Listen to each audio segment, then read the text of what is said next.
બેસરા ન્યૂઝમાં આપનું સ્વાગત છે। વડોદરા શહેરમાં વિશ્વામિત્રી નદી 30 ફૂટે પહોંચતા મુજમોડા ગામમાં વિશ્વામિત્રીના પાણી ઘરોમાં ઘૂસી ગયા।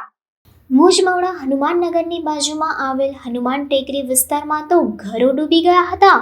મુજમોડા ખાતે કોર્પોરેશન વોર્ડ નંબર 12ના અર્બન હેલ્થ સેન્ટર દ્વારા પણ લોકોનું હેલ્થ ચેકઅપ કરી દવા આપવાની કામગીરી કરવામાં આવી હતી। સાથે મચ્છર માટે દવાનો છંટકાવ કરવામાં આવ્યો હતો। સાથે સ્થાનિક ધારાસભ્ય અને કોર્પોરેટર દ્વારા પણ બનતી પૂરતી મદદ કરવામાં આવી હતી। પોલીસ અને ફાયર બ્રિગેડ દ્વારા વિસ્તારમાં બંદોબસ્ત રાખી લોકોને પૂરના પાણીથી દૂર રહેવા સલાહ આપવામાં આવે છે અને બંદોબસ્ત ગોઠવવામાં આવ્યો હતો। જે આ કયો વિસ્તાર છે ને અહીંયા તમારા દ્વારા કઈ સેવા આપવામાં આવી રહી છે? આ મુજમોડા ગામ છે અને અમે બધા અર્બન હેલ્થ સેન્ટર મુજમોડાથી આવીએ છીએ અને અહીંયા આરોગ્યની બધી સેવા આપવામાં આવે છે। ORS, paracetamol. અહીંયા જે તમને કઈ રીતે ખબર પડી કે અહીંયા જે પાણીનું સ્તર છે તે વધી રહ્યું છે અને તમે કેટલા વાગ્યાથી અહીંયા સેવા આપી રહ્યા છો? અમે બપોરે 3 વાગ્યાથી અહીંયા આવ્યા છીએ। તો અહીંયા પેશન્ટો આવ્યા છે? હા, દવા લેવા માટે આવે છે। અહીંયાની સ્થિતિ શું છે? અહીંયા પાણીનો પ્રવાહ વધતો જાય છે અને લોકો સ્થળાંતર કરતા જાય છે। શું નામ તમારું? ડામોર સોનલ। અમે લોકો મુજમોડા અર્બન હેલ્થ સેન્ટર પશ્ચિમ ઝોનની કચેરી વોર્ડ 12થી આવીએ છીએ અને મુજમોડા ગામનો જે વિસ્તાર છે એ અમારા વિસ્તારમાં આવે છે મુજમોડા અર્બન હેલ્થ સેન્ટરમાં। સવારની પરિસ્થિતિ જોતાં સવારનો પાણીનો પ્રવાહ ઓછો હતો એટલે ભરવાડવાસ અને ભૈરવનગરમાં કામગીરી કરાવી હતી સવારે। પછી પાણીનો પ્રવાહ વધતો ગયો એટલે મેડિકલ ટીમ 3 વાગે અહીંયા એલોકેટ કરેલી છે અમે લોકોએ, જેની અંદર ORS, પત્રિકા વિતરણ, ક્લોરીન ટેબ્લેટ વિતરણ, જે બી લોકો તાવ બીમારીવાળા છે એમની બ્લડ સ્લાઇડ સેમ્પલ, મલેરિયાના ટેસ્ટિંગ, પ્લસ અહીંયા પેરાડોમેસ્ટિક કામગીરી, ઇન્ટ્રાડોમેસ્ટિક કામગીરી અમે લોકો કરી રહ્યા છે, જેમાં ફોગિંગ કરી રહ્યા છે। જે પાણીના કારણે મચ્છરનો જે ઉપયોગ વધે છે એના માટે દવાનો છંટકાવ કરી રહ્યા છે। અહીંયા કેટલા પેશન્ટ જોવામાં આવ્યા છે? પેશન્ટમાં તાવના અત્યારે જે બી લોકોને બીમારી જેવું લાગી રહ્યું છે એ લોકોને અમે બ્લડ સેમ્પલ લઈ રહ્યા છીએ। અહીંયા જે પાણીનું નદીનું જે સ્તર છે કઈ રીતેનું છે, કયો વિસ્તાર છે? મુજમોડા ગામ, વિશ્વામિત્રી રિવર જે પાછળથી જાય છે હનુમાન ટેકરી અને મુજમોડા ગામ એ વિસ્તારનો પાણીનો પ્રવાહ આ બાજુ આવી રહ્યો છે, તેમાં અમે લોકો કામગીરી કરી રહ્યા શું નામ તમારું? છીએ। પ્રિયદર્શી અંકુર, સુપરવાઇઝર। જે કયો વિસ્તાર છે અને અહીંયા કઈ રીતની સ્થિતિ છે? આ અમારું મુજમોડા ગામ છે અને બપોર પછી 2 વાગ્યા પછી અહીંયા ધીરે ધીરે અમારા વિસ્તારમાં પાણી ભરાયું છે। કેટલું પાણી ભરાયું છે? અત્યારે લોકોના ઘરમાં જે આગળનો વિસ્તાર છે ત્યાં 1 થી 1.5 ફૂટ છે અને એનાથી અંદર જઈએ તો 2 થી 2.5 ફૂટની ઉપર પાણી છે।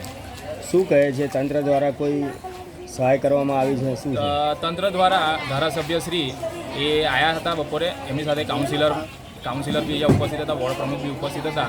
એમની દ્વારા રહેવાની અને જમવાની વ્યવસ્થા કરેલી છે। સાથે અહીંયા વિસ્તારમાં મેડિકલ ટીમ અને દવાનો છંટકાવ બી સાથે ચાલુ છે।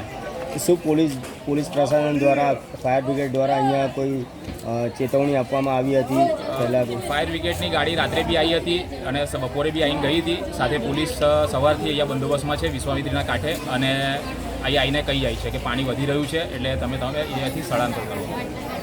તમે શું કહેશો? આ જે રીતે પાણી વધી રહ્યું છે લોકોને કઈ સલાહ આપશો? મેં ફક્ત લોકો સાવધાન રહે અને પોતાના ઘરેથી સેફ જગ્યા પર નીકળે।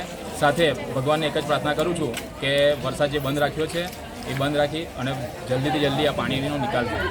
શું નામ? રોહન પાટીલ।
સમાચારોની ઝડપી અપડેટ માટે હમણાં જ સત્ય સ્વરાજ ન્યૂઝ ચેનલને લાઇક, શેર અને સબસ્ક્રાઇબ કરો.